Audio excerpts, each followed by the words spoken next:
I'm proud of you fellas. You all kept your head on a swivel, and that's what you gotta do when you find yourself in a vicious cockfight.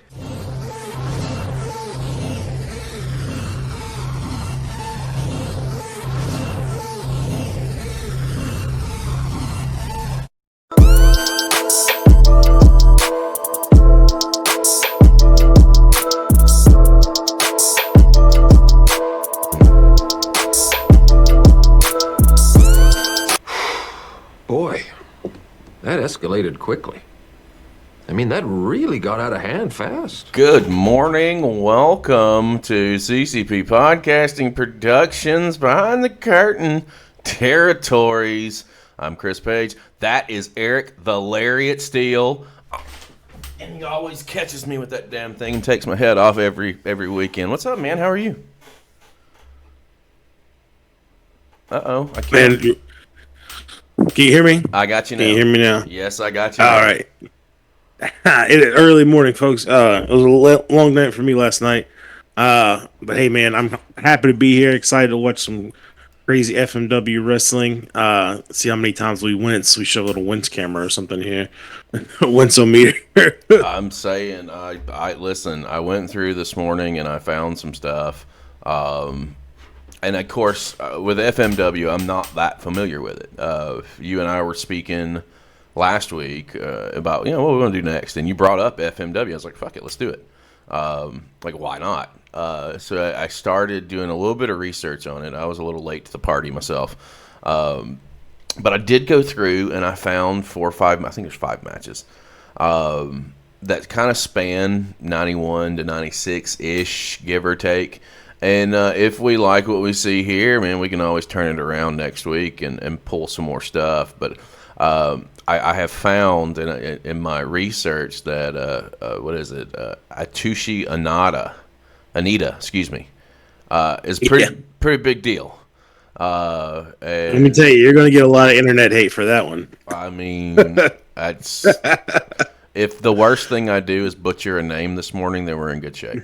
And considering that I'm American and I don't speak Japanese and I don't know how to enunciate Japanese, hey, I'm doing the best I can with what I got. Send your hate tweets to @FiresidePage. I will accept them with open arms, I promise. I did find something, like the first several matches are featuring Onita. So that's like that was a thing. He obviously was the owner of the company for a hot minute and built the whole deathmatch vibe off of the promotion previously, which featured around the mixed martial arts / professional wrestling. So I thought that was a very interesting transition as far as taking it from like a mixed martial arts feel to the more hardcore stuff that we're going to see today on the show. Yeah, and once we get started here, our first match features Onita. We'll talk a little bit about Onita. I know a little bit about FMW. No, I don't know all the history or the lore, as you may want to call it. But once we get kicked off here, we'll get to talking about Onita, because I do believe our first match features Onita, as he was one of the big stars, But our first 3 feature Onita. 3 of the 5. That's why we got plenty of time. Exactly. So our first video, I don't know if you caught it in the chat. Go ahead and fast forward this video to 3 minutes and 32 seconds, and let me know when you're there, and we'll get started. This is going to be Onita versus Mr. Pogo. This is going to be May of '91. So I think the shift from the martial arts / wrestling has already started. I could be wrong. I haven't seen a whole lot of FMW outside of Mike Awesome, so a lot of this is going to be fresh to me. Guys, if you've seen our shows, you know I'm a reactor from hell, so you may see some genuine, I just lose my shit reactions based on some of the matches that we're going to see today. We're going to see an exploding cage match. We're going to see some barbed wire matches. There's a lot. Let's jump in. Eric, are you ready? I'm ready. All right, 3, 2, 1, play. So, Mr. Pogo, I never got why he was scary heel to me. But Onita, he was like a young lion in All Japan. He was a big high flyer. And then Onita suffered a lot of knee injuries, and he couldn't really jump around and be a high flyer anymore. And in this era, not just in America but in Japan, Onita was too little to really. He couldn't go with the lightweights because even in Japan today, they still have the junior heavyweights and the heavyweights really separated. You got to kind of bulk up a little bit to move up to the heavyweight division. So Onita was too small to really be a heavyweight in all Japan, and his knees were too bad to compete with the lightweights. And he was like a big high-flying technical wrestler. So Onita was kind of stuck in a position of, nowhere to go. So Onita had actually taken a tour in America, as a lot of the young Japanese guys would back then. They would send him to America to work some of the territories. And Onita happened to be in Memphis during a Tupelo concession stand brawl. And he saw the money, the reaction, and the heat that brawl generated. Oh, and Onita kind of brought that in. Yeah, we got an explosion early. Sure do. There's exploding barbed wire. This is a C4 match, apparently. I forgot to... Oh, that's a barbed wire C4, yeah. Yeah, barbed wire C4 boards. So that's how Onita was like, well, let me try the hardcore wrestling. I can do hardcore wrestling. And that's how Onita, so Memphis kind of inspired FMW. That's an interesting tale right there. I didn't know that he was there. Which brawl was this? Because there was like 16. I don't know if it was the original one. I mean, they always, he was actually involved in his own Tupelo concession stand brawl. He was in one of the renditions of it in Memphis. Oh my God! Ain't no denying, man. These guys are tough. Oh yeah, and man, this is the birth. Like, look at the crowd. Like, deathmatch wrestling was new. It was drawing big.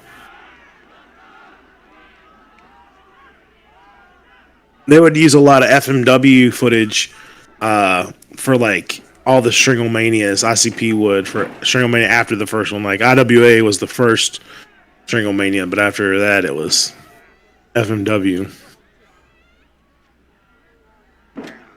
And Pogo is wearing out Onita here. Man, Pogo was a monster heel. He was a very big heel. They had some good wrestlers too in FMW. Like, it wasn't just hardcore. Guys we'll see later, like Masato Tanaka, Hayabusa, Jinsei Sasasuke, Mr. Gannosuke. Like, all these guys were really good. Yep. Pile driver on the plastic chair. If you have followed the channel, then was it last week we did Awesome Tanaka? Yeah. Was it last week we did that? Yeah. So I did not put Awesome or Tanaka on this show for that reason. But, oh, man. But just got his foot. Oh, shit. Oh. But like I was saying, this is going to be a multiple run week. We'll come back if we don't hit our milestone this week, which we're just 4 away, by the way, here on Twitch. We'll come back and run this back, and I'll pull more talent. But I wanted to make sure that we come out with a bang on this one, quite literally. So we will see Onita and Terry Funk in a barbed wire match. That's happening. You'll see Onita and Hayabusa in an exploding cage match. We've got Cactus Jack on the show against Wingman, whoever that is. We'll get there. I know that he was oh man. Oh, he is bleeding. He is gushing open. You'll see a lot of blood. Onita was the inspiration behind John Moxley, if I'm not mistaken, as well. Yeah, John Moxley is a big Onita mark. He's talked about him before about how much he loves Onita. All the way down to the entrance thing. Yeah, Wild Thing. Mm-hmm. That was his music.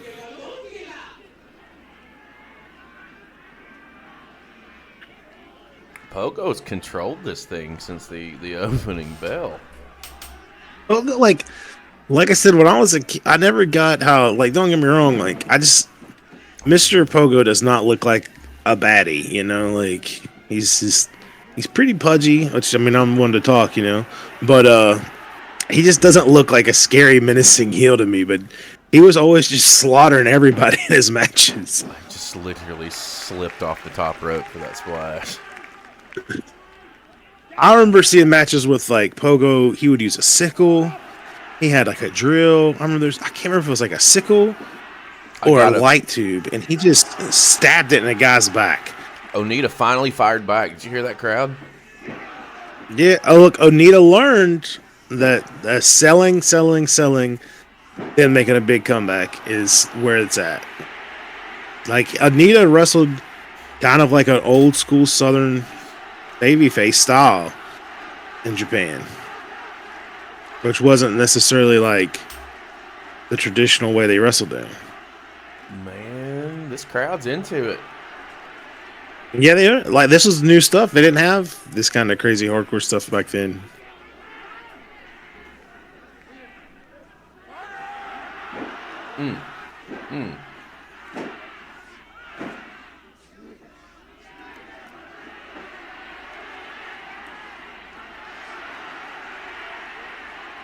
Well, could you imagine taking a lariat and going ass over tea kettle over that top rope down onto this exploding barbed wire? Could you just imagine that? I couldn't imagine that. Listen, have you hey, look, this is 4 years before the famed Terry Funk Mick Foley King of the Death Match. Oh, absolutely. You know? Have you done anything with barbed wire on the indies? I have. I've not done like barbed wire ropes. I've done barbed wire boards a couple different times. I only did light tubes once, and I was like, I think I messed up on that. But I've done barbed wire, quite a few different times. I haven't in a long time, and don't plan on ever doing it again. So, yeah, my much younger years, I did. Yeah. I did several barbed wire spots, but I turned my back to it when I got laid open. It was horrific. It wasn't gimmicked. It wasn't. It was just. It was bad. It was bad. Oh shit! What happened? Oh. So there was a barbed wire board on the outside, and I was taking a slingshot into it. It was propped up against the post. Great. Yeah. No problem. Probably not the best placement. Should probably win against the guardrail. Yeah. Put it against the oh my god. Put it against the post. I took the slingshot into it. That guy. Oh shit! Look at it. He is just a mess.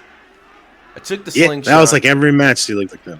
Took the slingshot face forward into it, and we didn't factor in that once I hit this thing and offset the leveling of the board, it's gonna fall.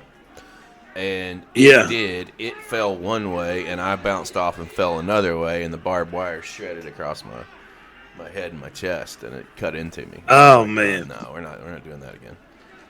It wasn't like just a freak fucking accident, but that's what happens when you play with toys. Yeah, I did it. The only time I ever had I never went into it like face first. I'd always do like getting thrown into it and take it with my back. I had one. I got really messed up in this match. The same match, I got some light tubes. It was the only time I ever did light tubes. And, like, I didn't have my arms up. So when you take it, you want to have your arms up. And I was bent over and had my arms dangling down. So I got them smashed over my back. And the pieces, like, when they broke, the pieces fell in. I looked down and had 3 different pieces of glass just sticking out of my arms. And in the same match, there's a barbed wire board. And I went into it it was in the corner in the ring. I don't remember exactly like how we worked into the spot. But I charged in, basically went through it with my back, and I had done this, like I'd done barbed wire boards, 5, 6, maybe 10 times before that. But this time, I don't know what happened, but one of the barbs got stuck at like where my neck meets my spine, and it was like lodged in there, and my hair got all wrapped up in it. I had real long hair then. My hair got all wrapped up in it, and they had to like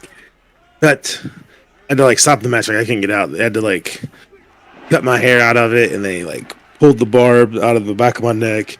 And I taped my arms up in the middle of the match, like Sabu and Born to Be Wired, where my arms were bleeding. And then like I was young and dumb, so this was outside, and it was outside of a big bar in Huntington. And then so our locker room was the back of the bar. And there's some EMTs there, and I was like, "Can you guys stitch me up?" And she's like, "We're supposed to go to the hospital to get stitched up." I was like, "Well, can you just do it?" She was like, "Yes." I literally like from the '80s movies just poured liquor on my arms, and they just stitched me up in the back of this bar. It's terrible. My parents freaked out when they were like, "What is wrong with you?" Yep, the things and stupid decisions we make as children in the game, if you will. Because mine was in my early 20s, and I did, after that it was similar situations. The barb didn't get stuck. It went one way, my body went the other. And as you know, I'm not a skinny man, so it pulled and it tore. A spot on my chest. No, I never did tubes. I never did light tubes, and I never will. After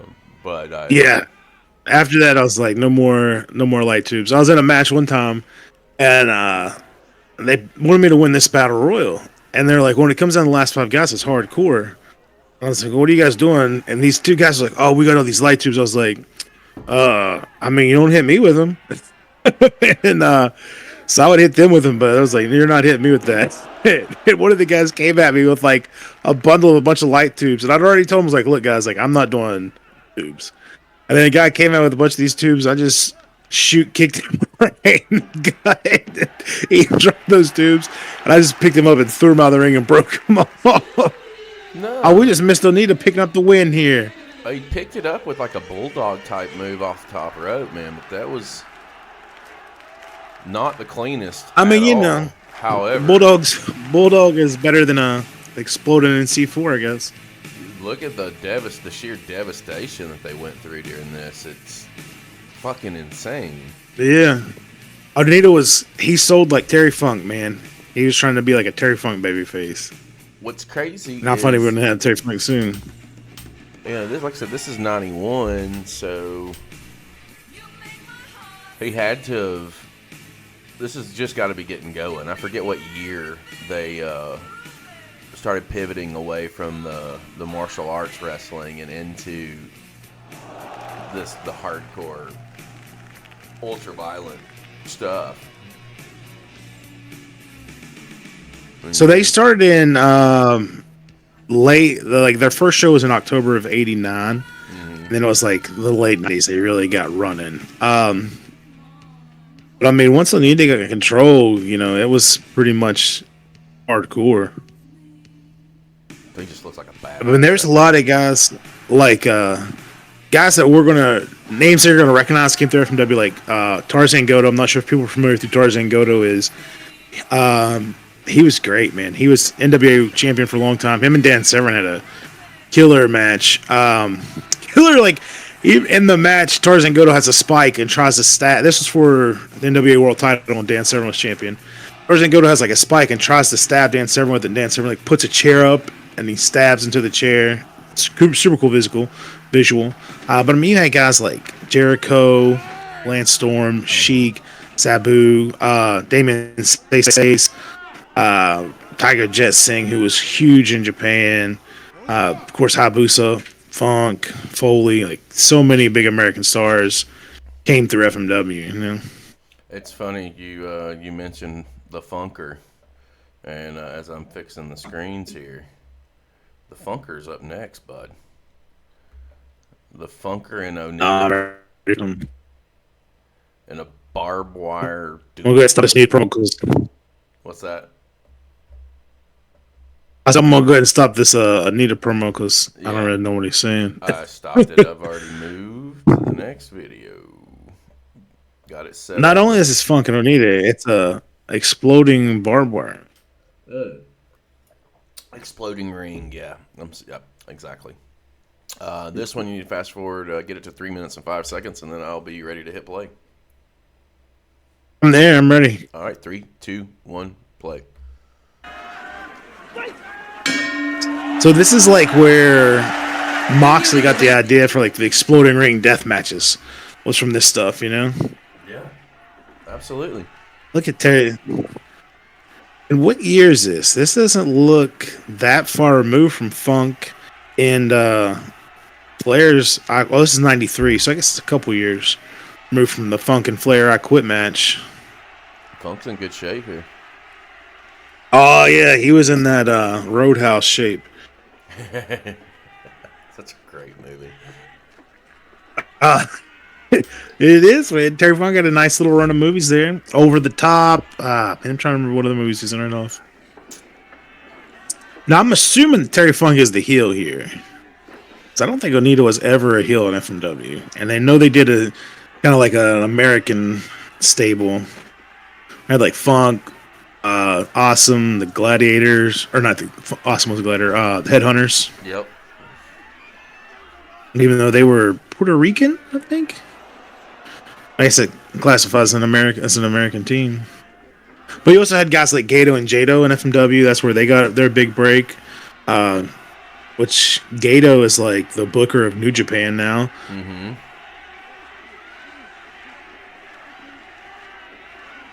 Well, FMW would work with like front. I say neither one of these guys want this. I'm sorry, what is it? They don't. Neither one of these guys want this barbed wire. No. And that's the thing, man. Like a lot of like deathmatch wrestlers. I haven't really watched a whole lot now. And there's some who out there who are still really good. But a lot of the deathmatch wrestlers we see now, they just go right into it. Man, back then, like you could see they were working it, they were milking it. And look at this referee in like the nuclear meltdown suit. Like, how cool is that? Samurai. He looks like Mr. Shredder, but he's ready for that explosion. Like Terry Funk is bouncing around. Man, Terry Funk is so good. He's like on my Mount Rushmore of all time greats. Oh shit! You saw Onita, the back there. You're talking about barbed wire hinging earlier, man. It was about to do it there. I never did any like no rope barbed wire rope matches. Never did any of that. No, I wouldn't. I was asked, and I told him to fuck off. So I used to want to, and then I'm pretty glad that I never did. Honestly.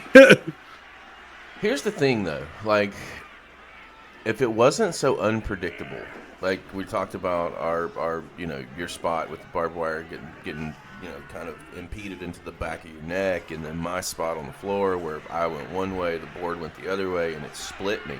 Like, it's so unpredictable. And if it's unpredictable with the small aspects of it, I'm not trusting an independent with a major aspect of it at all when you're not paying me, but, $100, $200, get the fuck out of here. That's not going to work. Yeah, that's Hogan a lot more. That doesn't work for me, brother. Look at that beautiful pile driver. Yeah, I'm going to need a few more zeros. You want me to do that? You're damn right. The barbed wire's already ripped into Onita, excuse me. Why do I say an A? It's an Alabama thing, guys. I don't know what to tell you. So, Roll Tide. No, ew. I'm the only. You War Eagle? I'm the only person from the state of Alabama that can't stand either one of the fucking teams. I don't like any of them. Really? I don't like either one of them. No. I had a buddy from Alabama, and his whole family was War Eagle, and so he would get so mad anytime Bama would start doing really good. But he was like, I'm like, you don't even like either one of those. You're a Michigan fan. He was like, yeah, I know, but I still got to support Auburn. Oh, man, look at his back, bro. Yeah. It seems like Onita is always the first to take the explosive so far. He's, like I said, he learned, like I said, that Southern style, man. He would get heat, like you see, he doesn't have very much shine. This is like a Southern babyface thing. So, like, especially then, like I even still think it's now, like, as a babyface, your shine is not that important. Your selling and your comeback is where the money's at. And that's what Onita was about, man. He'd take a big bump into the barbed wire, and then he'd sell. He'd fire up on you, but he'd just take another big bump. Look, he's about to get hurt again. And he just sold, and he made that big comeback, and that's where it was at, man. That was that emotional investment in wrestling. It's got the people behind him. It's provocative. It gets the people going. Oh, Funker! Look, now he's gonna put his face in it.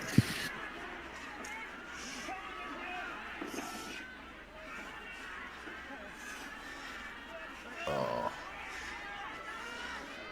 I think it's about time to do a spotlight on Terry Funk. Oh yeah, man. I was holding That's holding it. you could do that all month long.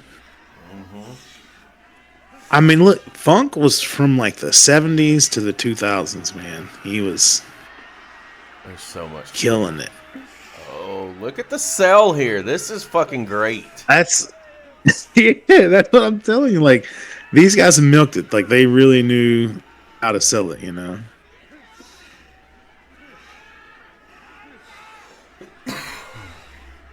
And that's what it was like. That was the drama, like the buildup. That's what I was saying. Like, you see some guys now, they just go right into it. Just right into the crazy bumps and using all the gimmicks. But it started out as like, look, storytelling, man. Like a drama. Art. Yeah. Art is different. Oh man, he is laid into on that right arm, that left arm, excuse me. Oh yeah, I see that. So like, and I think that's why he wore white all the time too, so that way his blood showed a lot more. Well, yeah, that's Like the white knight, if you will. yeah. So like the different styles of wrestling in different countries, like Onita's really working an American style in Japan. Like Japanese wrestling, I'm a big Japanese wrestling mark. I think early 90s All Japan is the best professional wrestling ever. But Onita really wrestled like an American style. Like a lot of it in Japan was looked at as like a legitimate sport contest. That's how they worked the matches. And Onita really used the American theatrical drama aspect of it. And I mean, it worked for a long time for him, you know? Mm-hmm. Clearly, I mean... Oh no, look at Funk's cell. He's staggering towards I love that Funk. Yeah, I love that Funk stagger. You hear the crowd, how they came up when he started staggering towards the barbed wire? Yep.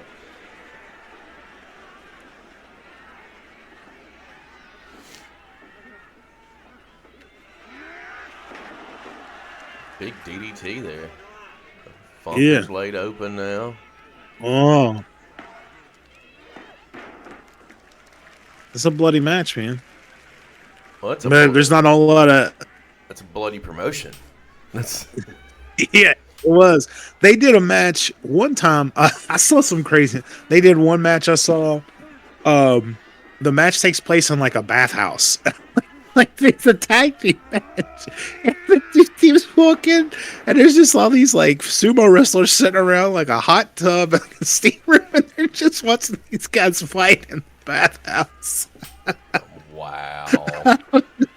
I don't know why I just thought about that. They also did a match.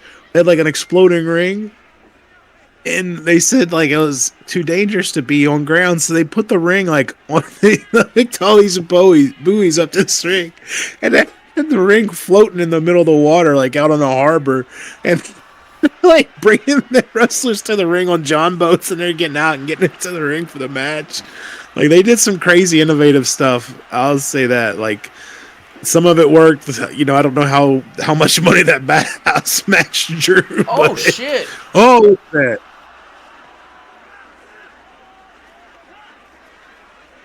Damn.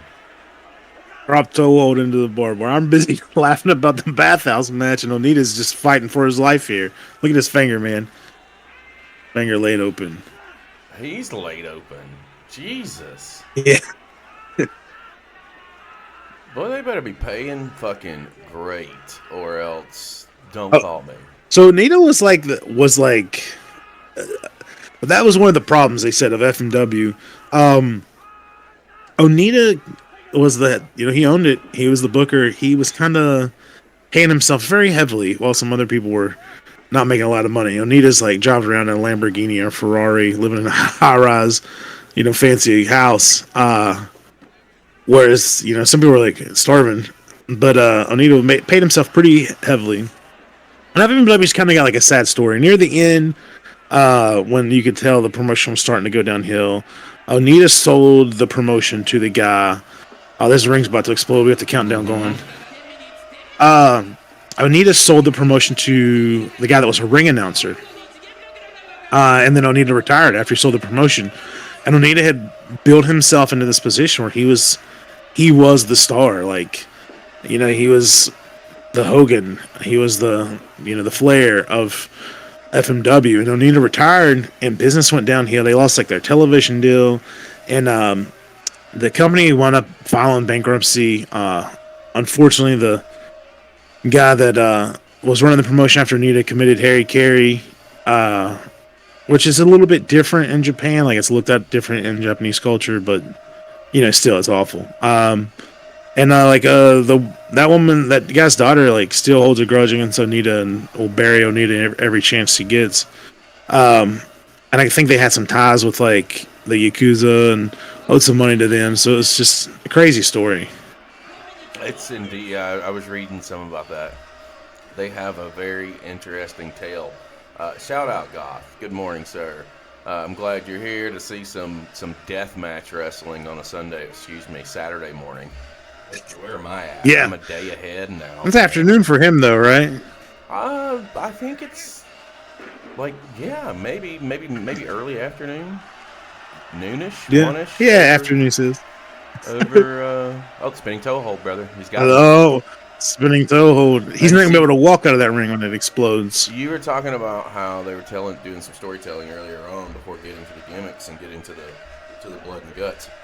And part of that was Funk working on the knee and Oh. 2 p.m. is what he says. It's 2 p.m. over in the Netherlands. Hey, we got to run in from the little area. She's looking for her elf on the shelf. She found them already. Oh man, so you got to do better than that. She can't find it that quick, bro. She had a hard time finding her yesterday. Oh, he's got the pin. DDT. So no. How does the countdown stop? I mean, I guess it's still going to explode. Oh, they said, "No, you're getting exploded."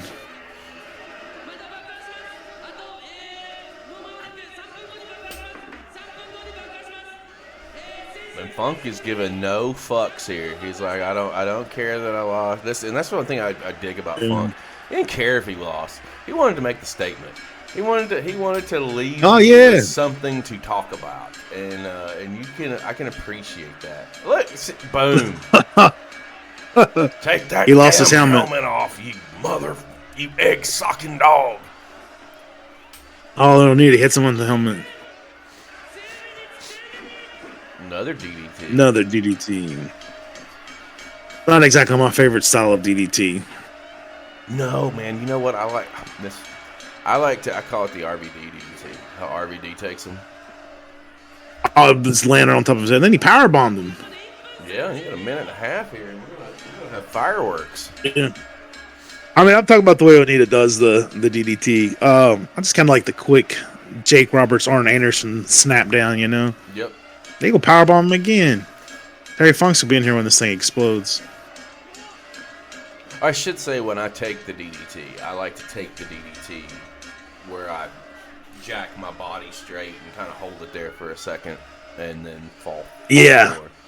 It just makes it look. I always just fell on my face, man. Yeah. I always just fell right on my face, but I was not trusting myself to try to spike myself on the. Onita saved the referee.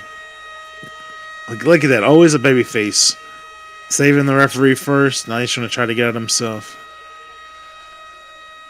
Like, man, just imagine being live and seeing this, like, the visual of this exploding ring. How can an Onita get rid of the referee but not, like, roll right out after him?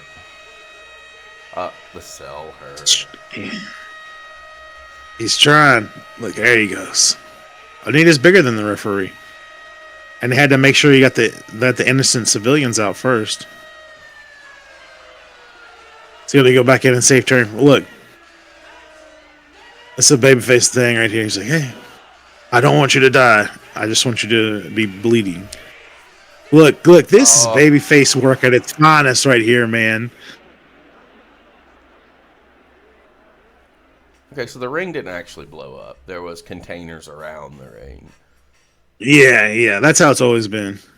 Look, like back then, that was still a thing. Oh, then we get the 80s action music. Like Onita just, big baby face, just saved the life of his own enemy. Way better than the fuckery that was AEW's Explode. Bro, look at this! Look at this stadium! Look at this stadium! And this dramatic music, like. She's like, "Fuck, you saved me. You saved me." Yeah.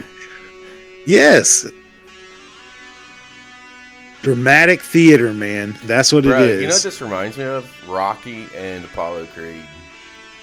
Yeah. Look, thank you. Rocky 1. Yeah. Apollo goes to the draw. Rocky 2 to get the respect.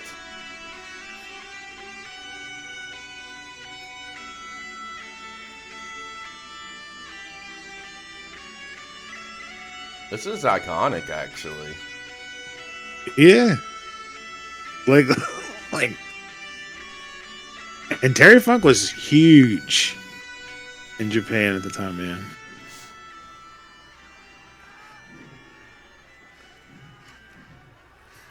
I don't know what Onita's gonna say because I can't understand. Alright, we're going to go ahead and pause that because that'll actually save us about 5 minutes. And let me fix the screen for this next video, and I shouldn't have to fix it again. I said the first 3 matches were all Onita, and I didn't lie. And I put this one for last with the Onita little run here because you and I have been talking about Hayabusa over the last several weeks. And I've not seen like a full singles match with Hayabusa. I've seen tag stuff. I've seen some of his other stuff. I haven't seen like a full-blown singles match. Not in Japan. Like I saw him in ECW when he came and did a couple of shots here and a couple of shots there. So this one I'm really, really interested in getting into. 6 minutes and 7 seconds is our start time. So when you're ready, I will hit play and we can get started with the cage death match. Exploding. I'm ready. Death match. 3, 2, 1. So this is the one where like they were really setting Hayabusa up to be the next top star of the promotion. This is kind of like, I think this is Onita's retirement match for Onita, if I'm not mistaken. I love how he doesn't change his gear. He's always wearing the blue and white. And so yeah, I'm pretty sure this. Speaking of that, I'm pretty sure this is a retirement match. And then when he comes back, he's got like a much more bad boy look, like a look that John Moxley would copy. Like he wore like a black leather jacket, like a rock and roll t-shirt, jeans, smoking a cigarette. Yeah, his hair's shorter and like wet. Did you see the graphic that I put together for this show?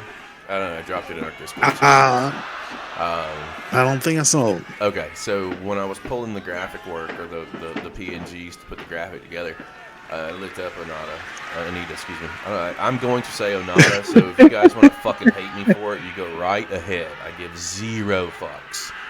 It's not disrespectful. I'm from Alabama. We talk differently. What else to say? We have a dictionary specifically for Alabama. Man, addiction. I don't know where I was going with that now because of my ADD just kicked in. Graphics. Yes. When I looked up the PNGs for Onita, I saw several and I was like, that's exactly where Moxley got his look for. The hair was cut short. Yep. I couldn't find one with the long hair, so I had to pull something and take the background out. But you're 100% correct. That's straight up Moxley. Moxley was definitely inspired. Oh yeah, Moxley has talked about Onita like his favorite wrestler before in interviews. You're right, Goth. I do want to say Okada. It's a lot easier for me to say. Thanks for the save, bro. I'm gonna give you a long distance virtual hug for that. I will say Okada and Onita are 2 completely different type of wrestlers. Yeah, but as you know, I see Onita and I want to say Okada. It's a thing. That's the excuse that I'm going to use, and that's what we're going to go with. It makes being from fist bump done. Being from Bama, I'm surprised you don't call Okada Okra. I have.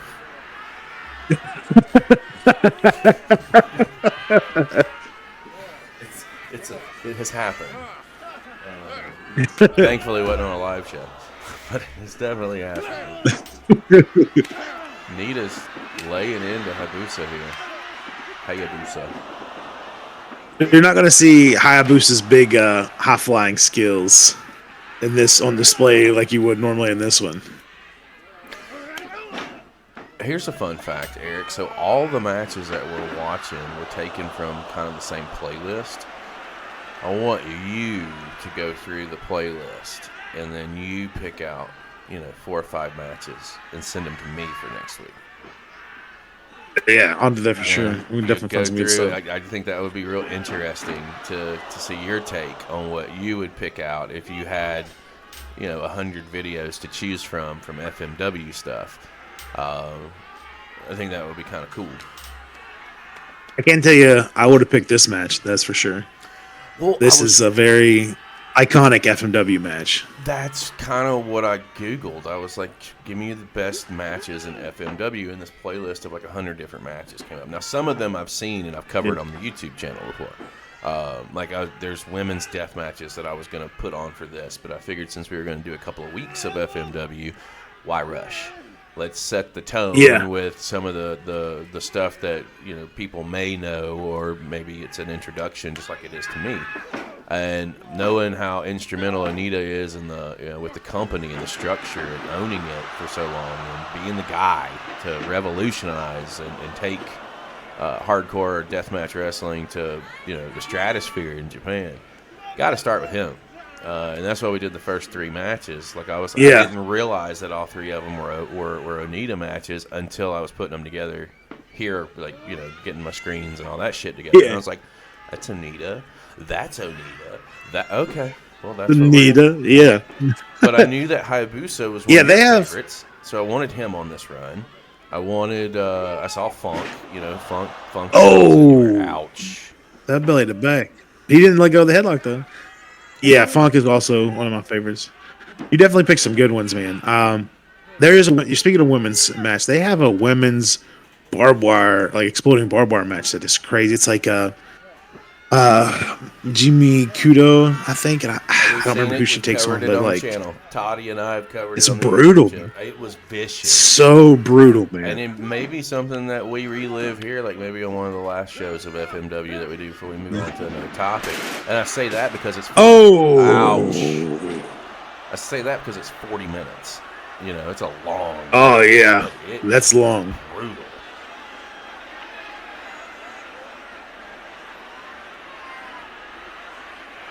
Going back to that Funk match that we just saw, and the finish, as I go to the finish of that AEW death match, that was very similar with Eddie Kingston coming in and topping John Moxley. Yep. It's literally, it was that finish, just with different people involved. Talk about paying. So respect. I never watched that match. I didn't see the ending of it though. That's all I who didn't see the ending of it? Yeah. We didn't have a good laugh. I was like, oh, man, that's... And then, the way they try to cover up for it. Come on, man. He's going to... That sounds like some e-fetting stuff. He's like, oh, the heels must have tampered with the explosives so it didn't go off. Like, come on, man. Oh, brother. Corny, that's the... Don't let. What they should have done is release some security footage. He should have released a security angle video of Kenny Omega and Don Callis sneaking in and messing with the explosives or something. Is Devlin Knight a big Tony Khan excuser? He'll make excuses for Tony Khan? No, he doesn't make excuses, but he definitely waves the AEW flag a little bit higher than the WWE flag. So, I rib him all the time. I don't know if you see it in our server. Our WGWF server specifically, I fucking will go to town anytime he starts talking about AEW and I see it. And even when we do our occasional wrestling show that we do, I will always give him AEW shit. It's just so funny to watch him sit back and. I think that AEW flag is about to be a white flag of surrender. Like they are.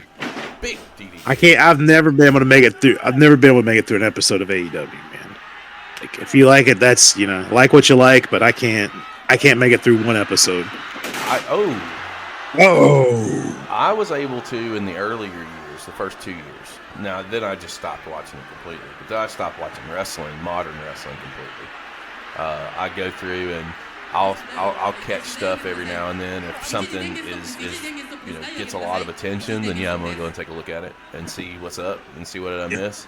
But I follow it obviously online and results and storylines. Yeah. I just can't give it the time to sit down and watch. Some of it gets pretty. That's bad. how. Now, if it's Impact Wrestling, now going back to TNA, like if it was on television, I'd go out of my way to look at that. And it's not because I'm a TNA mark or an Impact Wrestling mark. I truly believe that they've got the best wrestlers under contract right now. I think that they're like a kind of.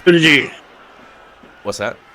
Oh, go ahead. I was gonna say, did you hear about the big deal that TNA signed with Endeavor, the people that own UFC and WWE? No. So they signed. It's Endeavor, right? Yeah. Or they're spinning it off to be TKO. It's going to be like their own company for WWE and UFC because Endeavor owns a bunch of stuff. Yeah. But they signed a deal with TNA yesterday, maybe Thursday, to secure all the streaming rights for TNA and build a new streaming platform. It's going to be like TNA Plus or Impact Plus, something like. I think it's TNA Plus, and it's going to be like a new streaming platform for them. And Endeavor bought the deal, made the deal, and bought all the rights for that.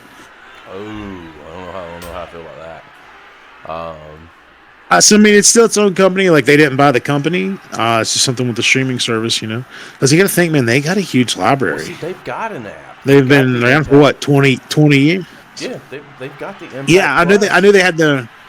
Bro, it's the best. Onita just rack that sharpshooter, man. He's sitting back, cranking back on that bitch hard. Yeah, that's the best deal as far as in pro wrestling. It's like $6.99 a month, and you have 20 years of content. I have it. You get the new pay-per-views too. Yeah, and you get them like they don't get them. You don't get them live. They don't stream them to their app if they're selling it on pay-per-view. But you get it within a couple of days. It's not a big deal. I don't have it for the pay-per-view. I got it for $6, and I can watch like AJ Styles for young AJ. Yeah, man. Let me get they had some great matches back in the day. Dude, they were. So there was a point where I was really into TNA. And man, I was super into Monty Brown too. Like I thought Monty Brown was going to be a big star. Facts. And then what killed TNA for me? I remember renting one of the pay-per-views. Monty Brown has like a world title match. Mm-hmm. He loses the world title match. I was like, okay, whatever. Still building him.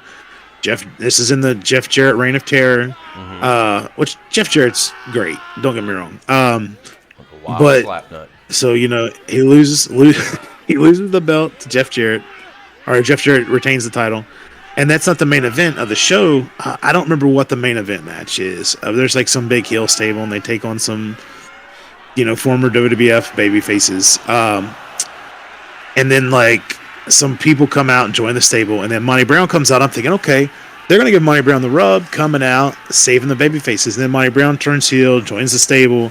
You got like 20 guys in this stable now. I'm like, this is terrible. Like, I'm done. Like, I'm not watching any more TNA.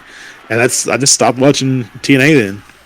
When Hogan came, I checked it out, and I don't know, man. I just couldn't get into it. I didn't watch any modern television at that time of wrestling. Like, I wasn't going to WWF either, but those flames. Bruh. So yeah, that just really. I love the goggles on the referee too. Oh shit, we are almost into explosion territory here. But also talking about like deals that are killing promotions, let's get back to AEW.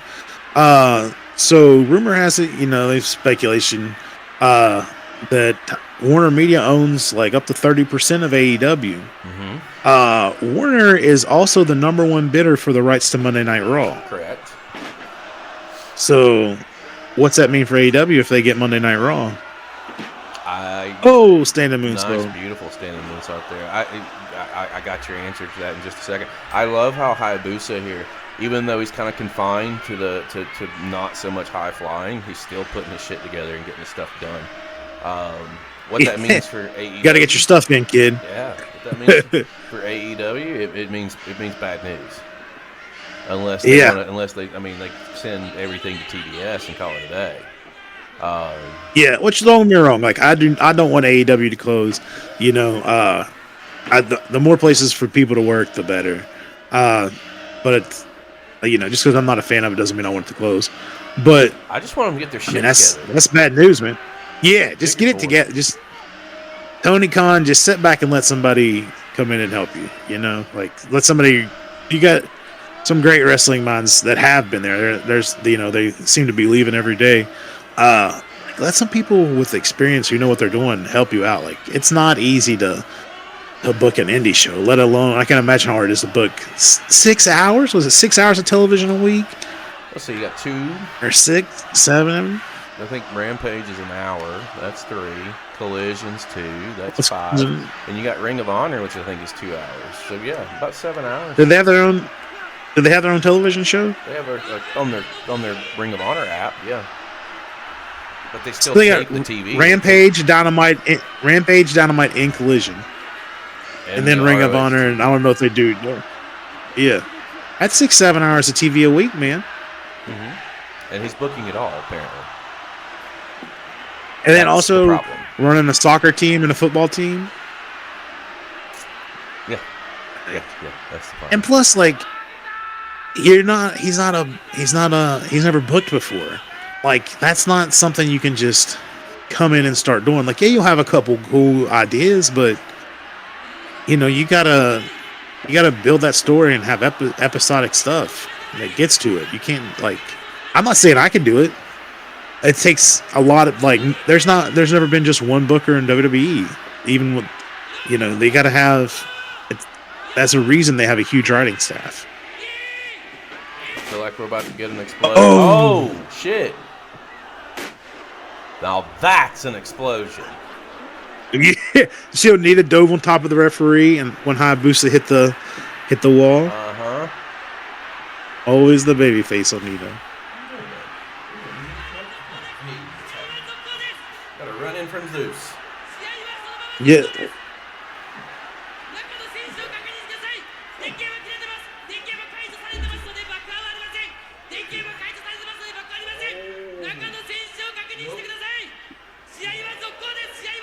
Call this Zeus hugs. He jumps up and puts his paws over me and doesn't give me an option. He just come here. Yep. I got a cat, man. It doesn't matter what I'm doing. If I'm sitting down, he wants to be on my lap. I feel you. Like, it doesn't matter. This one's the same way. Yeah. If it's not me, then the better half. He curls up with the better half and doesn't move. I said, wait 1 second. I'll be right back. Yeah, man. Do you think the smoke is clearing, the dust is settling, and ever the baby face, he picks up high. Oh.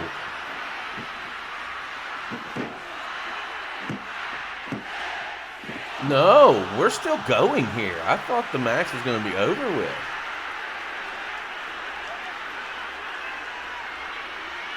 Hayabusa with a kick out there.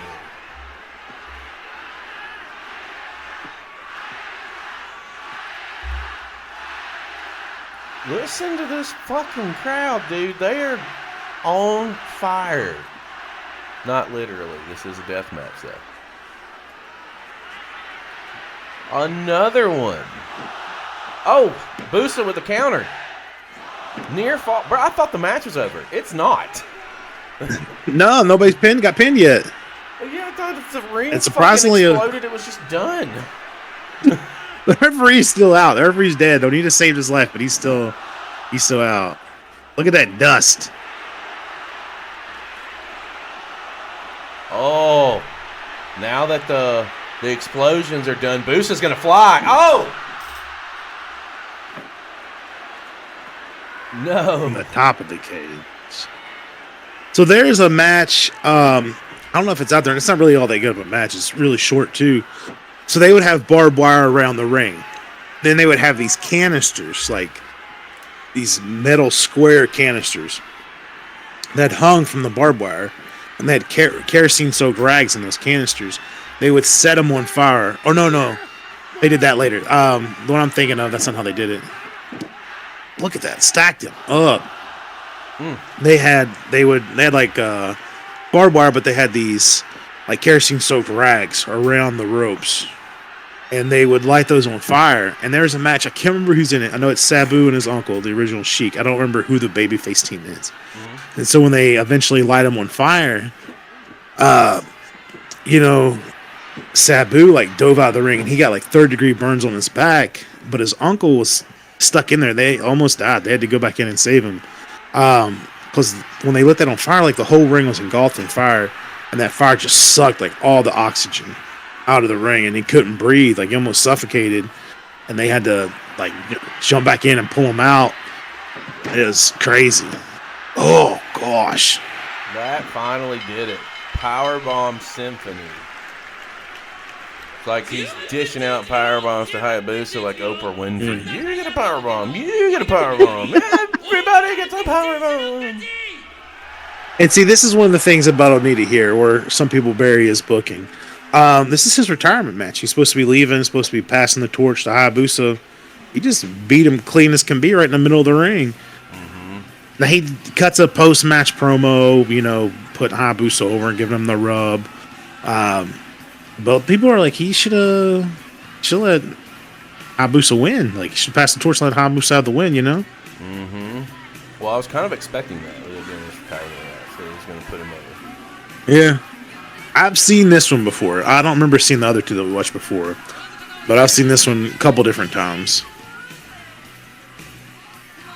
Like I said, I used to buy these videotapes, like video cassettes that tells you how old it is, of FMW, and it was they sold them at like one of the record stores, and they would have some a bottle of water, I think.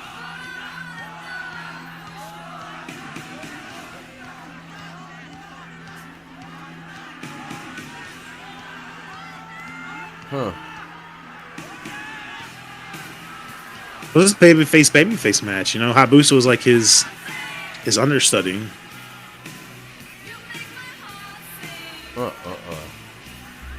Ever the babyface. Ever the babyface. Everything. Groovy. Come on, wild thing. I'm going to close that one out so we can save a few minutes because I know that we have a little bit longer than an hour and a half on this show, I think.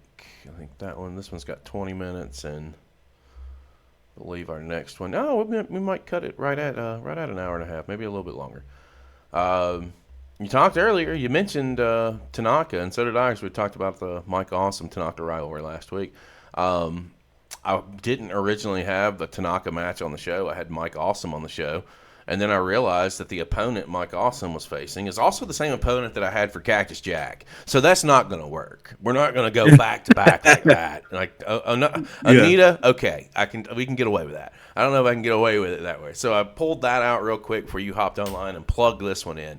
It is Masato Tanaka. It is Mr. I'm not even going to pronounce it. You go ahead, Eric. You got this. Gannosuke. There you go. Whatever he said. January of 98. Bless you. You ready to rock and roll? I'm ready. 3, 2, 1, play. I'm going to step away real quick while this one gets started, Eric. Give me just a minute. I'll be right back. All right. So Gannosuke was like one of the main heels, like Gannosuke, Mr. Pogo. After Terry Funk's kind of like American Coalition group left, Gannosuke, he was champion for a long time, man. Gannosuke and Tanaka and Gannosuke and Hayabusa had a lot of good matches. I think Gannosuke came from either New Japan or All Japan too. Like he was like kind of like a mid-carder, upper mid-carder there. Then he came over to FMW and just kind of worked his way to the top.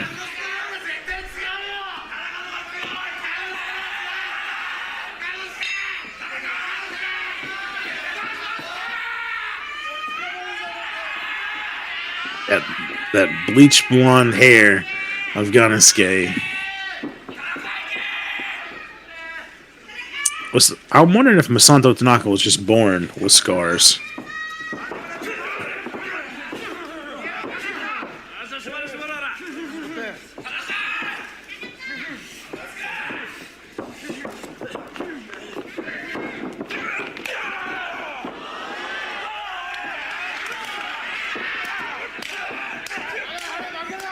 Oh man, they are laying that in.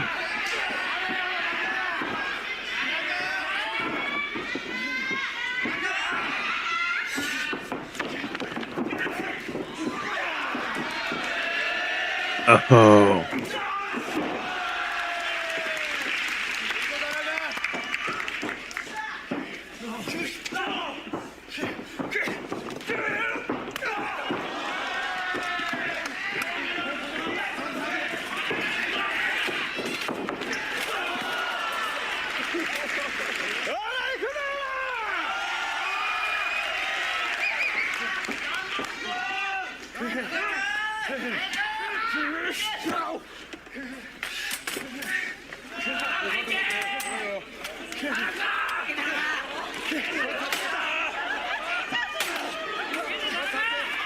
All the dueling chairs.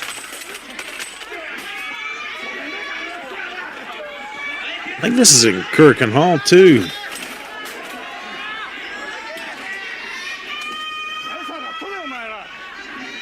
Yep, Kurikan Hall.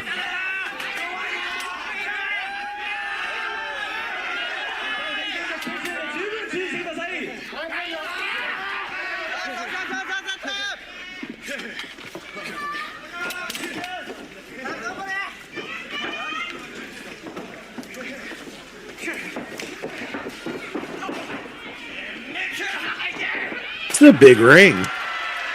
Oh.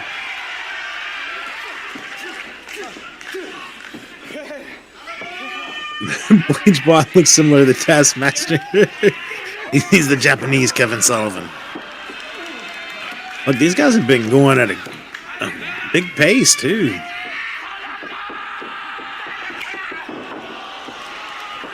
Oh, that's hilarious.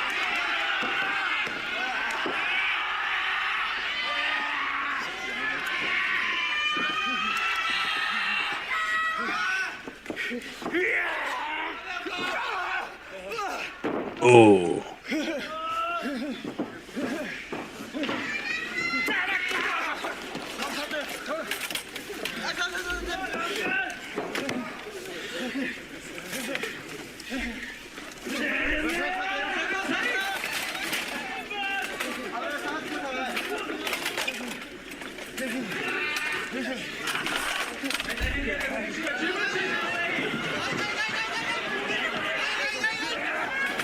I'm really glad Goff brought up the hair because that is one sweet looking moment. That bleach job too, man. He's chicka Slim Gannosuke. So you'll see. The first time I ever saw Gannosuke was on one of those VHS tapes I used to get. And I used to do some tape trading back in the day too. So you're going to see Gannosuke do this move. That was called the Gannosuke Clutch. And basically, you know what Kofi Kingston's Trouble in Paradise is? Yes. Where I think it's Trouble in Paradise, where he's like behind you with his arm around your waist, and he like rolls forward and slams you on your back. Mm-hmm. So that's us. I get his moves confused. Yeah. That's the Gannosuke Clutch, but he didn't like do it like a little short power bomb. He would roll through it and come up in like some panning situation. I was like, man, that's so cool. I tried to do it. I don't know how many times I would try to do it, and I messed it up. Never could get it right, but it was so cool. Bro, barely clipped that table all the way down. Man. Well, I hope you can see this movie that you're talking about. So I definitely want to take a peek. I think I've maybe seen this move. If you watch very many of Mr. Gannosuke matches, you'll see it. It was like his finisher. He would just roll you up and ping you. He's bringing a piece of smack you. He's done the axer, now he's going to do the smasher. Unprotected. Oh, You saw that, right? That hurt my. Yeah. That hurt my neck. Yeah. Mine. I just felt mine compress. Gosh. What's he gonna do with that stick? Oh no. Oh. On his arm. At least it's a safe place. I'd rather do it on my head than my arm, I think, man.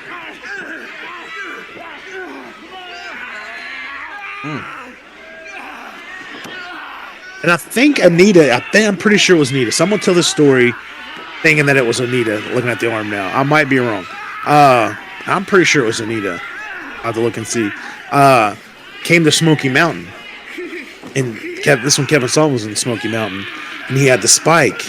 And the guy wanted Kevin Sullivan to spike his arms instead of his head. So Kevin Sullivan spiked his arm, and the guy gigged his arm, but he didn't use like a little razor, but he used like a scalpel, and it just like laid the outside of his arm open. It was cut so deep it wasn't bleeding. It was just his arm just like laying open. And they had to like take it. I got to see who that was. That just sounds like somebody being stupid, but that's just me.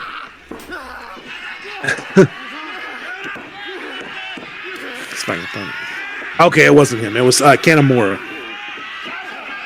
Oh man. Who's Kentaro Kanemura, who's also in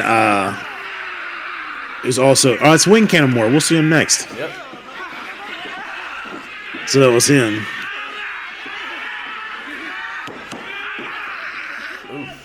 I wasn't thinking it was Onita because by the time Smoky Mountain was going on, Onita was a pretty big star in Japan, so I don't think he would have come over to Smoky Mountain.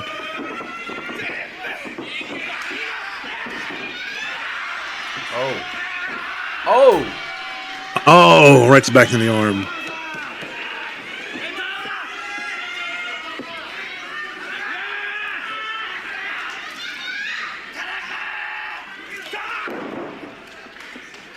Oh, drop kick the arm too. Did you see that? I did. Went right for the arm with that drop kick.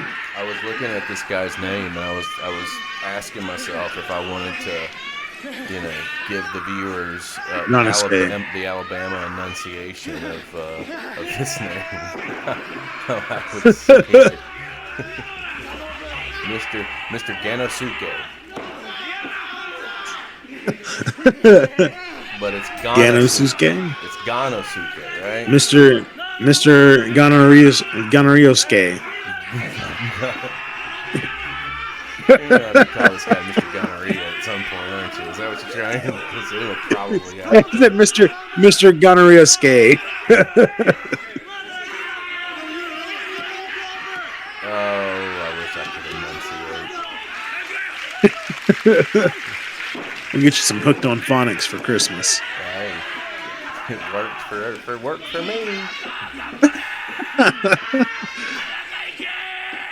I remember saying Hooked on Phonics. Those commercials, it worked for me. Beautiful arm DDT right there. You say Hooked on Phonics, it takes me back to EFED in like 2010, 2011. This guy named Paul Frost. And, he was a really good trash talker for the time, but he couldn't spell. He's Canadian, so he would spell it Canadian, spell it like just all the stuff he spelled. Literally all of it. Really good premise. Yeah. So he came across me at some point, and I had, man. Oh, that thing exploded like a ring. I had went back and researched his work and saw his stuff and saw the errors, and my role play was I was trying to find the perfect gift for somebody from Canada. And I had Paige like, this is when Kmart was a thing, so he was in Kmart, not Walmart. Oh! Tanaka got right back up. So he had Paige settle on a speak and spell. And I bought him a speak and spell to help him with his promotional work. He got mad. You got mad about it? Oh, man. I'm bleeding from the head and the arm. Tanaka is taking a what's that? The tornado DDT. Best tornado DDT ever. Not enough, though. Oh.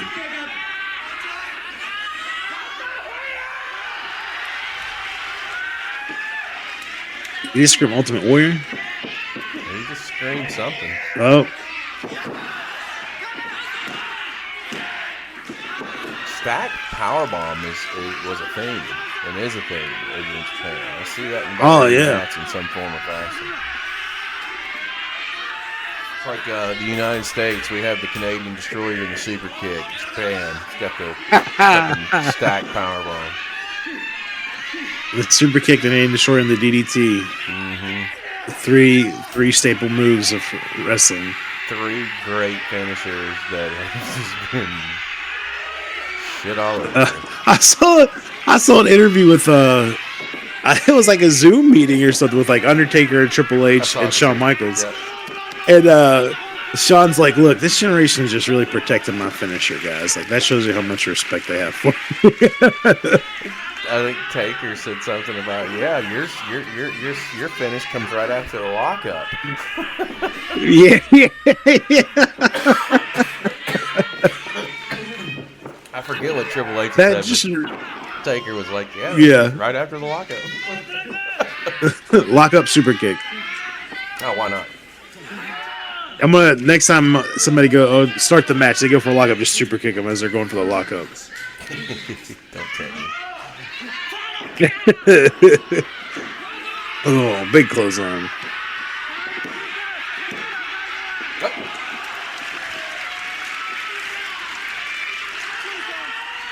You know who I would have loved to have seen in FMW?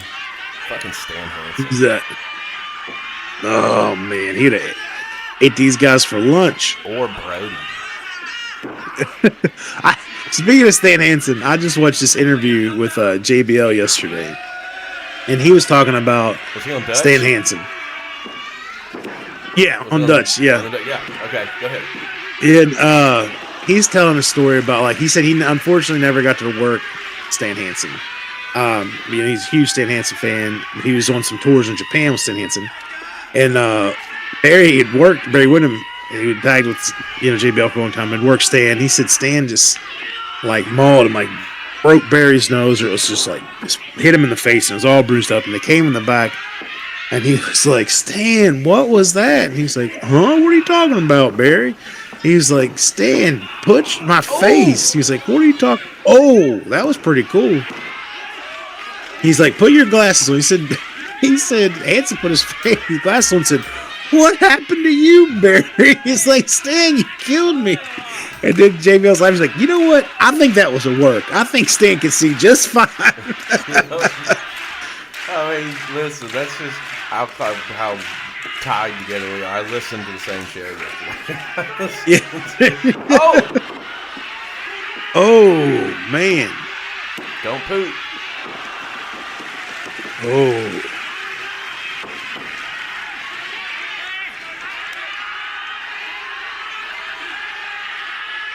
Yeah, you turned me on to the Dutch Mantel podcast. I added it to a favorite.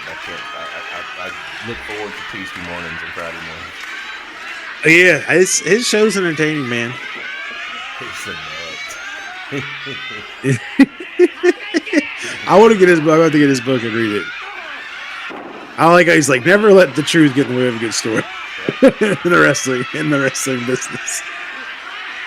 Oh, what are we gonna see here? Again for Superplex, we got him.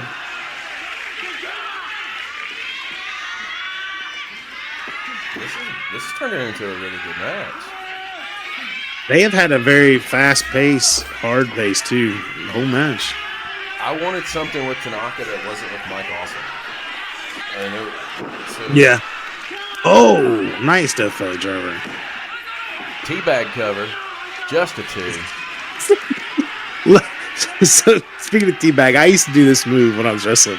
I call it the teabagger. So, I'd pick a guy up, I'd body slam him. Boom. As soon as I body slam him, I'd hook his legs and I'd pick his legs up. So, he's laying flat on his back with his legs up, and I'm standing over his head, holding his legs.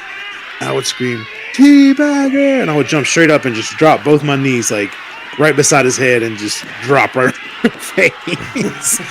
And, like, like, the crowd was into it. Like, it was hilarious. And there was one guy, like, I don't remember who this guy was. Like, he was like, I don't want to take that. And I was, and my buddy's like, you won't give him a teabagger? I was like, bet I will. So I got him, I'm pulling his legs. I'd always yell, teabagger, right before I did it. So I did it, and he starts trying to roll away. But I've got his feet, and he's laying straight on his back. So he tries to roll like when I'm doing it. So I just come down on my knee, just land smash right on his face. Like, you should have just took it, man. Yeah, it's not really been difficult. And it's a comedy spot. It's not like it's not meant to be a finish. What I used to do, like when I was in the ring, I was a heel, obviously. Like this is my nature. Yeah. I did that. I was a heel. I did that. I enjoyed being the getting the heat and taking the people on a ride. But when I would get people that would cover me like Tanaka just did, like their balls are in my face or something like that, I would always make them pop while they're covering me. They're trying to sell with their facials, and I would just go, man, you need a bath. And or something to make them start giggling or laughing. And then, of course, when it was time for payback, but they got the payback. They got it right back, and they got it worse. Oh. Tell me some of your best ribs. Yeah, like give me some of your best ribs. I was a heel. Oh, Lord. And I would, yeah. Oh, sorry. Oh. Yeah, I was a heel when I do that. Like, it was and I do it in the heat. Man, I don't know about in the ring. I didn't really rib in the ring. Most of our ribs were in the back and stuff we probably can't discuss. We can't tell the public nowadays, Yeah. Oh, look, there it is. Oh, hey, got it. That is cool, isn't it? Yeah, I'm sorry, guys. I don't do this. I'm going to back this up just a few seconds because I want to see this pin again. Yeah. I backed it up, Eric, and I'm still watching it too. It's 1750, 51, 52, 53 if you want to back up. But I want to see this cradle again. Yeah. It's called the Gannosuke clutch. Look, here it comes. Okay, so nice. All right, I can tell. It's super cool. How you're trying to deliver it. You can't deliver it like the SOS. You literally have to deliver that like a straight roll through. You keep your hand on the top part of their wrist, and they're supposed to keep their hand or on the bottom part of your wrist. So when you're rolling through, you're like this, and they're supposed to hold on to you. If they don't hold on to you, you're going to lose it. It's not going to go through. I've used that. Yeah, I can't tell you like how many times I'd pause it and like watch it in slow motion. I was like, while we're holding on there, final match on today's show is, as you see, he's on the screen. It is Cactus Jack taking on Wingman Kanemura. Did I say that correctly, or did I botch that one too, Eric? I think that's right. Okay, well, we're going to... Kanemura? Oh, I said Kanemura, but yeah, we'll call it that. But go ahead. Kanemura? Yeah, pick up where you left off.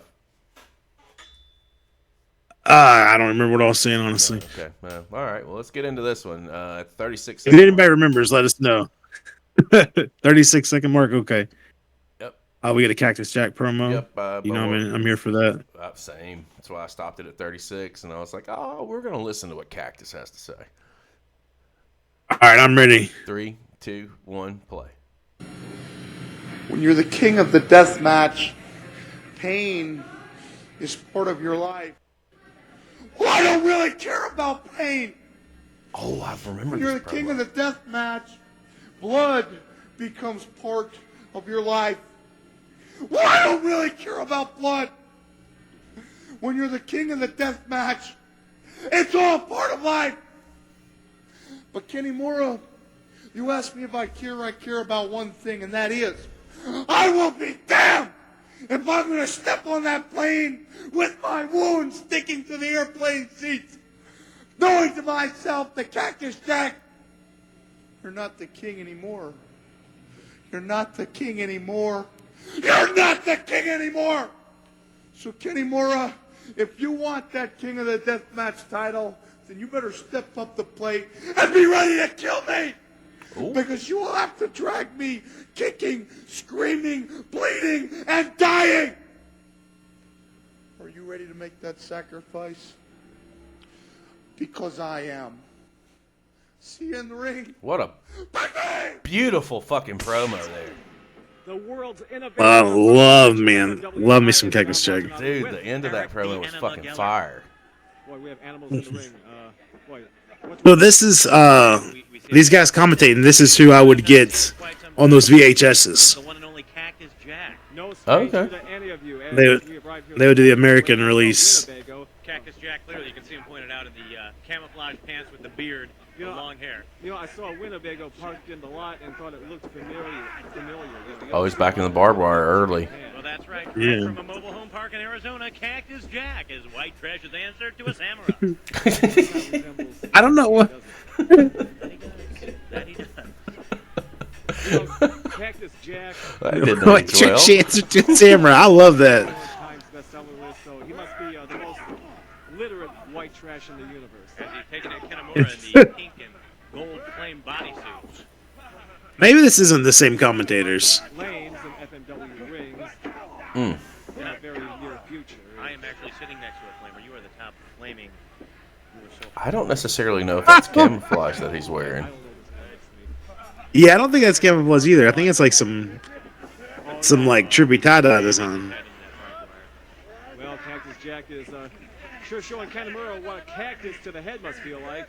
two sides of the ring are Yeah, I don't think this is the commentary from those commercial videos of Bud. Oh, he kicked Cactus low there. This Yeah. ring or ring Into side the barbed barrier. wire he goes. He's gonna go for a little, get a little extra leverage on the rope, trying to choke the man out right there. He's gonna, Yeah, I think. Oh, rubbing his face on the ropes. sort of get inside of the opponent's head. I don't care how big or strong you are. There are no Nautilus machines that work on rhinos. Ouch. And oh boy. There you go, there you go. That's They got some barbed wire like window frames or something over there in the corner. See it right there. I saw that. Oh, they got nails on the outside. Oh no, these are like little beds of barbed wire. They want to see somebody go into that bed of pain, just like you go to a Bro, I'm looking over here at the other videos or recommended videos. Terry Funk and Mr. Pogo versus Masato Tanaka and Hayabusa. And it looks like it's a no ropes kind of battle. I'm looking. I don't see that one over there on my recommended videos. Oh, I assure you, I will be clicking on that and sending you that link. But next week's show, guys, like tune in. Eric the Lariat Steele is going to make some selections from FMW that we're going to take a look at. I'm really excited about that. To see what you come I up got this with. FMW Fire Death match down here too. Oh shit! Yeah, I we'll see. have to find some stuff. I'm looking at a full 9-year anniversary show. It's got a 2.5 hour runtime on it. You got something cracked. That looks like it's Oh a man, full fucking show. I'm gonna see if I can find that. I remember seeing a match before, so they would have like aquariums with piranhas in them, What? and you had to throw. Yeah, like an aquarium with piranha. You put the guy in the. That's not even the craziest one. So you put the guy's head. You'd put the guy in the. Cactus Jack down. Cactus You'd put the guy. That's Gannosuke holding him down. You would put the guy in the aquarium with the piranhas. There's one. It was kind of like a casket match, but it was like a big wooden box, and there was a wooden box in the middle of the ring, and inside the wooden box was an alligator, and you had to win by putting the guy in the box and shutting the lid with the alligator in it. He actually went Mouth head-to-head tape with shut? many of today's top wrestlers. No, The office in Connecticut. Get yeah, the fuck out of I wonder here. why he left there. no, it wasn't like a. Illegal move. Look, it wasn't like a big alligator. It was probably three, maybe 4 feet long. Mostly illegal. big Bigger enough. bigger than the alligator I want to be put in a box with, you know? Big enough. Yeah. This is really Yeah. for Cactus No, I'm Jack's good. Favorite kind of match. But I mean, I mean, I'm assuming the alligator was fed and whatever, but it'll still bite you if it's scared. right. And I know that it doesn't take a whole lot of pressure to close their mouths and keep their mouths closed. But what if your hand fucking slips? You know, like. Yeah, yeah, yeah. What if it bites you before you get to grab its mouth? No, we're good on that. Oh shit, this does not look like it's going to end well. I remember seeing Pogo use like power drills on people's heads and stuff. Oh, Oh, Glass and nails, that hurts. Ouch. tough break for the ex-circus clown. Indeedy do. And it doesn't look like Cactus Jack is going to let Kanemura out of his painful position. Man, he is. Oh man, he's stuck in there, man. Uh-huh. The hard way. Cactus Jack getting in His commentary's killing me. I gotta mute them. Oh, yeah, they're definitely There's not that, like- taking it seriously at all. Yeah, which like the Stringomania stuff. You know, they didn't take it super seriously, but they also sold like how big and how dangerous this stuff was. You know, they made some stupid jokes along the way, but they put over like how legit and tough that was. Oh, man, Jesus Christ, he is tangled. He's stuck And that in- is a bad spot to be tangled into. Around the Yeah. calf muscle. Around your legs. Ugh. Ugh. Luckily, you got those big leather boots, not kick pads. You know. Yeah. But still, awful close to serious. You got some arteries running down there, bud. And Kanemura, he was just in America recently. Yeah, a buddy of mine, Beastman, runs a promotion up north, well north for West Virginia, and had Kanemura in with it and on the show. Oh, yeah? Yeah. Well, there's no way that can happen. As you recall, Kanemura developed He came. I don't know what he was doing. Like, he came over, but he was on the show. They did like a tag match, Japan versus America.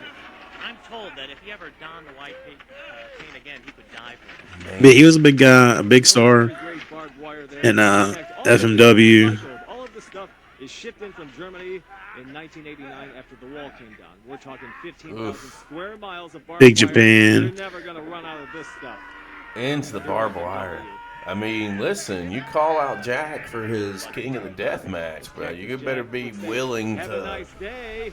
do what he suggested you do. You're going to have to kill him. Cactus Jack is running Kanemura into barbed wire sunset. Look at those snakeskin pants. Look at those. I like those that he's wearing there. You know, it's kind of crazy. Like all this stuff that Mick Foley, like Mick Foley, I love Mick Foley, man. He's one of my all-time favorites. Like, he was one of my big inspirations when I was younger. All the crazy stuff that he did, and he's most known and made his most money for pulling a sock out of his pants. Oh, he's back into the barbed wire. I'll just lay down here. It's my bed. He made a magnet today, John, because he seems to be constantly stuck in barbed wire. Well, I mean, it's just a matter of time before he turns this around and starts giving some of it back. So I see the gimmick. Yeah. The corner's not been touched. I imagine Jack's going to be taking a fall into that. Oh, this is not going to be. Is he gonna do the Cactus Jack elbow into that? Anything goes in FMW. He did it with a chair earlier. Just slightly waiting up there. Once I kick him back. Yeah. Down Oh, look at this, man. That looks terrible. I don't get why you would wear tights into this either. I don't either. It would have to be jeans. It'd have to be. Scream. Yeah, He's in so much jeans and the Probably t-shirt. 2 pair of jeans, to be perfectly honest.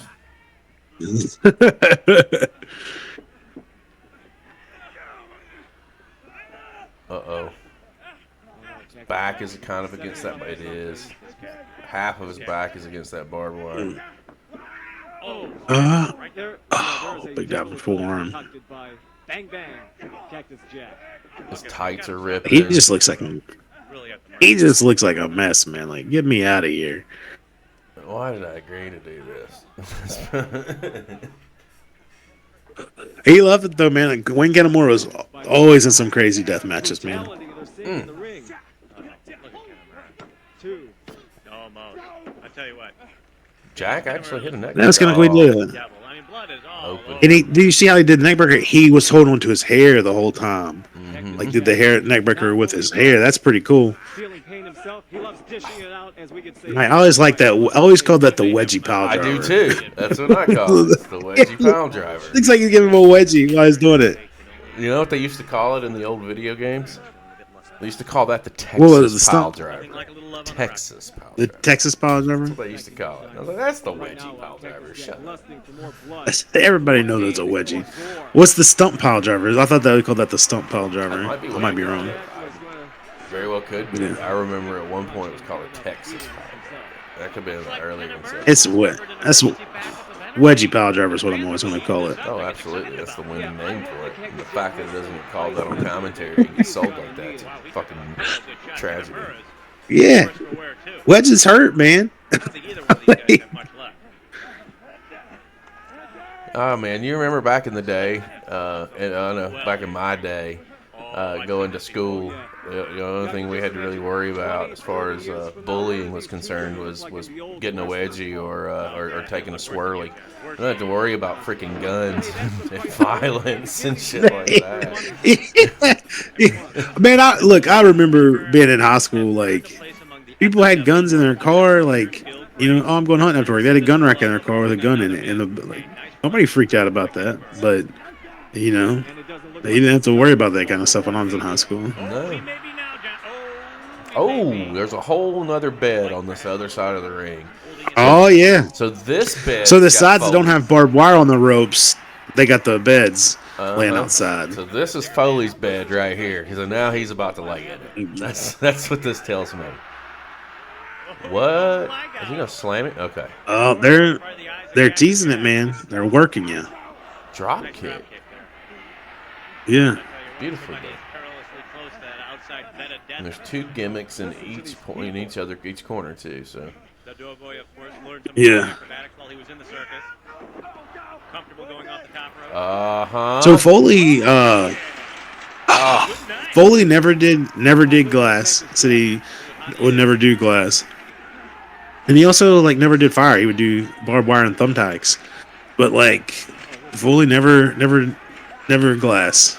Oh, there is some glass there, it looks like. He always said he never did glass or wouldn't do glass, or the light tubes, Well, I know he did fire because he was he would do like table by Edge back at Mania years ago. I know that. Yeah, that was a great match too, man.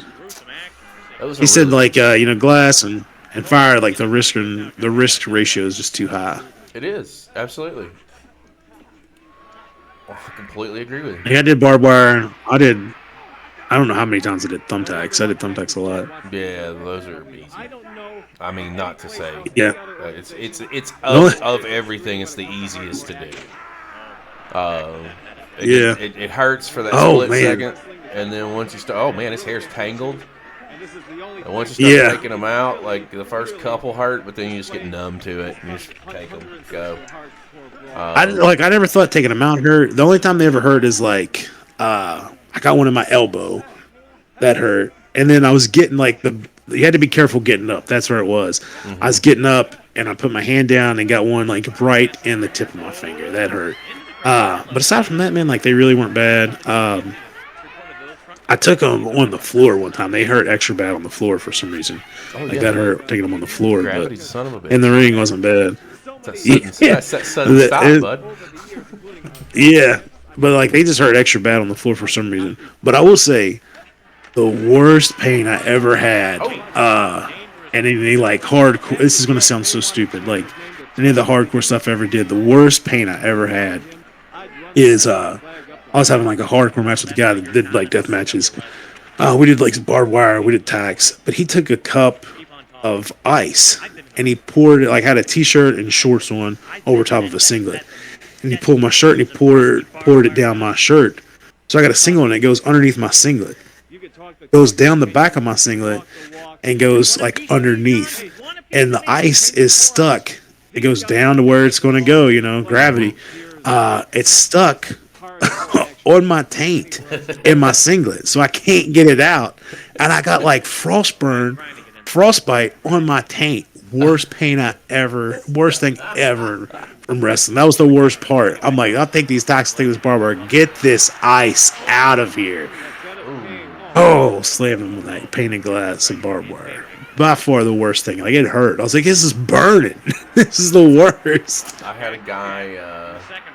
This is back in 2006, maybe. We're doing a hardcore no DQ match. And he wanted to do a Lego spot. And I was like, I looked at him and I was like, bro, I would rather go into thumbtacks than Legos any day of the fucking week. So the answer is no. I never did Legos. A good friend of mine, he had a big last man standing match at the show. last month. Seen the doughboy Kanemura. He said, we're doing Legos. I was like, are you serious? I was like, I think I'd rather do thumbtacks than Legos. Yeah. He was like, he's like, well, I'm not going to be barefoot, so I don't think it'll be bad. I'm like, I don't know, man.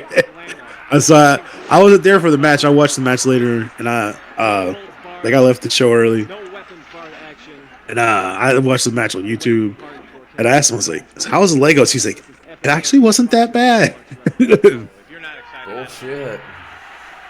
I'm not doing. Yeah. Not doing the, oh, Cactus couldn't get out of the way. No. I'm not going to do any of that stuff now. Oh, if I was to get in the ring now, first of all, I'd be blown up in 22 seconds. So, and that's being generous. nice counter by the dough. I got blown up on the way to the ring, so. One crossover, and I'm. Oh, the him. Kanemura's really making Oh, he got him? comeback right now. No, he kicked out. Seesaw action. Yeah, small package. You know how devastating that move No, is. bro, I love losing. Oh, I love Oh. losing small packages. Snake eyes on the barbed wire. He just slid down that barbed wire. That could be real trouble for I Kanemura. bet you cut him across his chest. Boy, Uh-oh. barbed wire surrounding the ring. Cactus is Winning the thing now. about to do some damage. Oh, DDT. Right into that glass. He just bent over when he took that DDT. He didn't bump. He just bent straight over, and his head touched his toes. Again, almost had a win there. Almost don't count here, my buddy. Not by a long shot. Yeah, this isn't horseshoes. I mean, you gotta pin him 1, 2, 3. Man, they're wearing each other out here. Well, looks like he's picking up a little Oh, slack. man. Kanemura has had a rough you night. were Was that shards of 100% glass? Yes, you were. You're correct. You thought you saw some glass. There it is. Yeah. He's just throwing it in Throwing the it in ring. the ring. Like you were talking about that light tube spot where you didn't raise your Yeah. arms up. Bro, he just threw glass in the ring on top of him. Like, Oh, bringing that frame over his back. I think that's like a Can't be.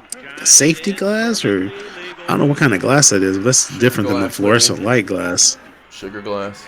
Yeah, maybe. I doubt they're using sugar glass. They're probably using some sort of. Oh, yeah. That's it. DDT'd him and pinned him. Kanemura goes home today with They didn't even use that glass he threw in the ring. He DDT'd him on it. Oh, is that what he did? DDT'd him on it? Yeah. You do both of these matches. And led to the Batter on finish. ground with your winner, Cactus Jack. If you can call him the winner. Yeah, there was All right, man. Your winner, That's Cactus a- Jack in FMW that's a little taste. style wrestling. A little taste of FMW that we've got going on over the next couple of weeks here on the channel. That is, unless we hit 125, we've got some milestone stuff to happen on, especially with you and I. We've been talking about this. What is it? Legends of Wrestling or Wrestling Heroes? Yeah. Whatever the fuck. I forget the name of the show. It's because we've been I don't talking about remember either. doing it for 6 months. So we got milestone episodes. And we just never got. No, we haven't gotten to it, but we absolutely will. Yeah. We were trying to wait for YouTube to hit 500 subscribers, and like the last couple of months, I've not posted content on YouTube because the algorithm changed, and it was just stupid and a waste of time and energy. But now that they've rescinded their algorithm tomfoolery, I've started posting some more videos over on that side of the equation. And we will. We had talked about it. 125 on Twitch. We're milestoning it up with that show, and we're going to have to do a special live show. It'll probably be a late night show in the United States, midday show across the country. But we are going to get to it, and we are going to sit through the worst wrestling show ever and have a good time doing it. But what did you think, Eric, about like kind of the intro to the channel for FMW and what we saw today? What are you thinking? Man, you got a taste of just how crazy FMW was. They did a lot of innovative stuff. They really made death matches a thing. There was we saw a lot of death matches, but there was also some great in-ring talent. As we saw Masato Tanaka and Gannosuke was kind of like a hardcore match, not really like a death match, but using tables and chairs. But there was some great just in-ring action. ECW was kind of inspired by FMW. They weren't as violent as FMW, but FMW was a big deal for a long time. There were some management issues, money issues that kind of caused it to go down. But man, it was left a lasting impression still to this day. You know, still got a cult following. Absolutely. And next week, like I said, if we don't hit 125, we'll be looking at it's a little bit more FMW, like we were talking about earlier. Eric's going to pick out 4 or 5 matches, and we'll run some of those back, and we're going to see how it goes and take it from there. If you want to catch us live, to be back later on this afternoon around 4 p.m. for Women's Wrestling Takeover. Tomorrow's 3 p.m. is Wrestling Request Live with Goth. Monday's Inside the Indies. Thursday night we're spotlighting Harlem Heat. We got a lot of things happening this week. Eric, I have had a wonderful time getting a little hardcore, and getting a little extreme first thing on a Saturday morning. Excellent suggestion for FMW. Anything you want to say to the people before we get out of here? Hey, thanks for joining us. Making sure you're subscribing on Twitch. Make sure you're subscribing and sharing on YouTube. Make sure you hit the bell notification on YouTube, our bell icon, so you get the notifications. Make sure you're subscribed on Twitch so you get the notifications too. Thank you guys for spending your Saturday morning with us. It's always fun to start the Saturday off right with some professional wrestling. Our Discord, that's a thing, guys. If you haven't already, go down below, hit that Discord link. You can get behind the curtain with us every day. We're always discussing something, talking about something. And you can also send your request for Wrestling Request Live on Sundays at 3 p.m. Right there. Drop your match links, and we'll get it on one of the shows. I'm Chris Page. That's Eric the Lariat Steele. We are saying goodbye and have a wonderful Saturday. We'll see you next week with some more FMW. You all kept your head on a swivel, and that's what you got to do when you find yourself in a transition. I transitioned into the opening video, not the closing. Oops. We're live. Well, we were.